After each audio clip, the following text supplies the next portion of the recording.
राधे राधे सभी भक्तों को। श्री कुंज बिहारी श्री हरिदास। कैसे हो आप सभी लोग? कमेंट में राधे राधे ज़रूर लिखें। आशा करती हूँ कि आप सभी लोग बहुत अच्छे होंगे। और ये हो गई है सुबह, तो ठाकुर जी को उठा के अब स्नान वगैरह करा चुके हैं। ठाकुर जी को स्नान कराया, ये सुबह की दिनचर्या है, क्योंकि इस टाइम आप सभी को पता है कि फूल बंगला चल रहा है। तो हम लोग तो गृहस्थी वाले लोग हैं, तो बिहारी जी का 100 दिन का फूल बंगला तो नहीं करा सकते, लेकिन जितनी ज़्यादा हो सके तो फूलों से उनकी सेवा करो।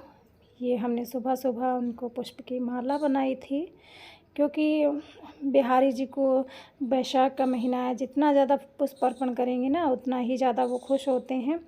क्योंकि फूल बंगला किस लिए होता है? इसीलिए होता है कि ताज़े फूलों की जो खुशबू है वो आती है उनको, तो उन्हें भी अच्छा लगता है।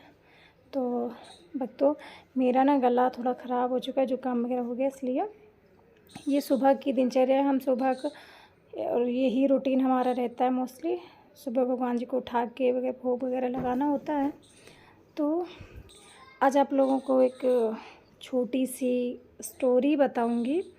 जो कहानी है वो एक सच्ची है। तो एक पंडित जी थे और एक पंडितानी थी। तो वो क्या है ना कि उनकी एक ही बेटी थी, और जो पंडित जी थे वो बस कृष्ण भक्ति में मगन रहते थे। उनके घर पे एक सिर्फ चित्र था फ़ोटो में, बस उनकी वो सेवा करते थे। तो माला वगैरह जब करते थे, तो पंडितानी जी जो थी वो मतलब नास्तिक नहीं थी, लेकिन वो थोड़ा कठोर स्वभाव की वो थी। वो क्या होता है ना, जैसे महिलाएं थोड़ी होती हैं कि उनकी एक बेटी है बड़ी हो के, तो उसकी चिंता रहती है उनको। तो बस यही था। तो एक दिन पंडितानी ने कहा कि तुम तो बस माला पकड़े रहते हो, तो जाओ बेटी के लिए रिश्ता देख करके आओ। तो पंडित जी बोले हाँ हो जाएगा, जब बिहारी जी चाहेंगे तो हो जाएगा।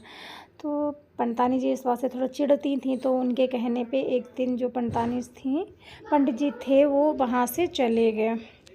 और जब पंडित जी गए तो उन्होंने जाते जाते एक पता नहीं किसी ब्राह्मण के यहाँ गए, मतलब कोई एक सेठ थे उनके यहाँ गए थे। तो उनके यहाँ एक चित्र हो रहा था, मतलब ठाकुर जी का इतना सुंदर विग्रह था कि वो बस उन्हीं देखते रहे। वो किस चीज़ के लिए गए थे तो उन्हें इस बात का होश ही नहीं रहा। वो बस उनके चित्र को देखते रहे और सोचते रहे कि मेरे पास पैसे होते तो मैं इस श्री विग्रह को अपने घर ले जाता। तो सोचते सोचते अपने घर चले आए।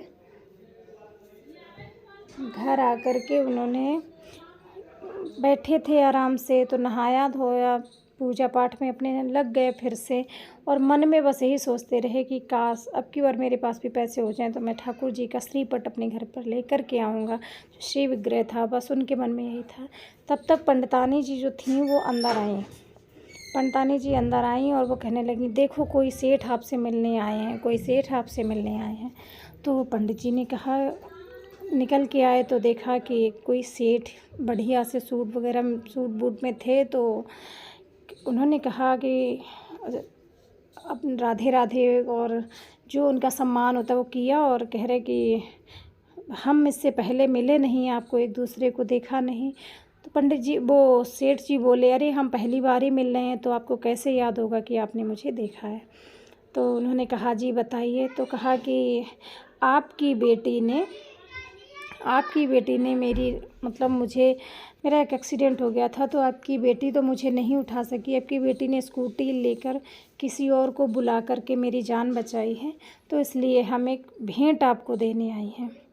तो उन्होंने कहा जी बताइए। तो उन्होंने एक तोहफ़ा जो था, भेंट थी जो, उसे उस बॉक्स को पंडित जी को दिया।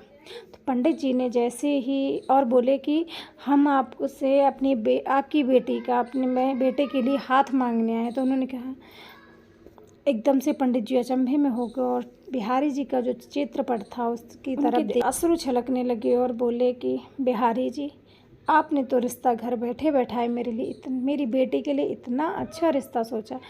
तो फिर जैसे ही उन्होंने उस बॉक्स को खोला, वो कहने लगे सेठ जी बॉक्स को खोलो। तो जैसे ही उन्होंने उस बॉक्स को खोला और वही चित्रपट, वही श्री चित्र जो श्री विग्रह था ठाकुर जी का, वो देख करके एकदम से वो धन्य हो गए और कहने लगे वाह प्रभु, हमने तो आपको मन में सोचा था कि मेरे पास पैसे हो जाएंगे तो हम आपको लेकर के आएंगे, और आप तो हमारे घर स्वयं ही चल कर आ गए। तो इस कहानी से हमें शिक्षा क्या मिलती है भक्तों? इस कहानी का श्रेय क्या है? मतलब ये है कि हम जब वो चीज़ सोचते ठाकुर जी हमारे लिए पहले ही सोच लेते।